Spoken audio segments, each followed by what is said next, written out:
Baby baby నేనొచ్చేసా. ఎక్కడున్నావు baby? Hands up. కదిలావో కాల్ చేస్తా. అమ్మో నాకేం తెలియదు, నేను చాపత్త కోసం వచ్చిన. నేను అమాయకుని, నన్ను ఇన్స్పెక్టర్ని.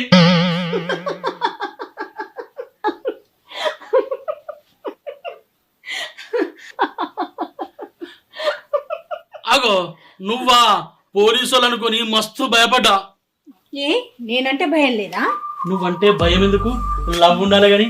అబ్బచ్చా, నేనంటే అంత లవ్వా? నువ్వు అడగలే గాని తాజ్ మహల్ కూడా నీ పేరు రాసిస్తా. రాసినవులే. నాకు నెక్లెస్ కొనిస్తా అని 2 నెలలు అవుతుంది. నువ్వు కొనిచ్చింది లేదు, నేను వేసుకొని తిరిగింది లేదు. నాకు తెలుసు నువ్వు ఇట్లా అంటావని.